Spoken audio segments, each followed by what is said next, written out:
नमस्कार, माझी तुझी रसोई या कुकिंग चॅनलमध्ये आपलं स्वागत। आज आपण बनवतोय अगदी झटपट होणारा अख्खा मसूर। त्यासाठी आपल्याला मसूर इथे 2 ते 3 पाण्याने स्वच्छ धुवून घ्यायचा आहे। कुकरमध्ये तेल गरम झाल्यानंतर त्यामध्ये आपल्याला तेजपत्ता आणि दालचिनी घालायची आहे। थोडीशी मोहरी आणि जिरे घालून आपल्याला ते परतून घ्यायचे। चिमूटभर हिंग घालायचे। 8 ते 9 लसूण पाकळ्या मी इथे टेचून घेतल्या होत्या, त्या आपल्याला तेलात घालून चांगल्या खरपूस भाजून घ्यायच्यात। लसूण भाजून झाल्यानंतर इथे बारीक चिरलेला कांदा आपल्याला तेलावर परतून घ्यायचा आहे। इथे मी 2 मोठे कांदे कट करून घेतले होते। आता कांद्यावर थोडंसं मीठ घालून आपल्याला परतून घ्यायचं आहे, जेणेकरून कांदा आपला व्यवस्थित परतला जाईल। इथे 1 चमचा मी आल्याची पेस्ट घातली। 2 मिनिट आलं परतल्यानंतर इथे एक बारीक चिरलेला टोमॅटो मी घातलाय। हे सर्व आपल्याला व्यवस्थित परतून घ्यायचंय। टोमॅटोवर देखील आपल्याला मीठ घालायचंय। आता पावडर मसाल्यांमध्ये इथे आपण पाव चमचा हळद, 1 चमचा धने पावडर, 1/2 चमचा घरगुती मसाला आणि 1 चमचा लाल मिरची पावडर घातली आहे। हे सर्व मसाले आपल्याला व्यवस्थित परतून घ्यायचे आहे।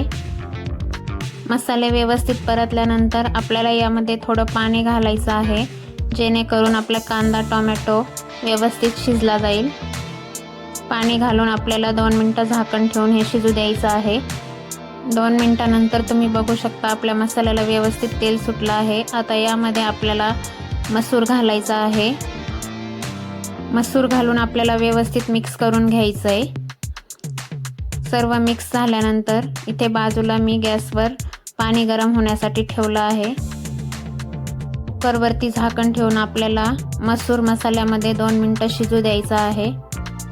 2 मिनिटांनंतर झाकण काढून आपल्याला मसूर व्यवस्थित मिक्स करून घ्यायचा आहे। इथे आपण कोणत्याही प्रकारचं वाटण घालणार नाहीये, त्यामुळे कांदा थोडा जास्त घालायचा आहे। मसूर मिक्स केल्यानंतर आपल्याला यामध्ये गरम केलेलं पाणी घालून घ्यायचं आहे। तुम्हाला कशी भाजी हवी आहे, पातळ घट्ट, त्यानुसार आपण पाणी ॲडजस्ट करू शकता।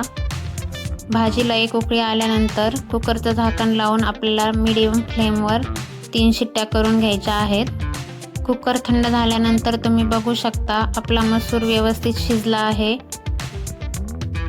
कोणतंही वाटण न करता अगदी झटपट होणारा अख्खा मसूर चवीलाही खूप छान लागतो। एकदा या पद्धतीने नक्की ट्राय करून पहा।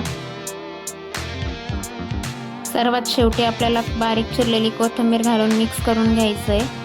हा अख्खा मसूर तुम्ही चपाती, रोटी आणि भाताबरोबर खाऊ शकता। तयार आहे आपला झटपट होणारा अख्खा मसूर। रेसिपी आवडल्यास लाईक करा, शेअर करा आणि चॅनलला सबस्क्राईब करा। धन्यवाद।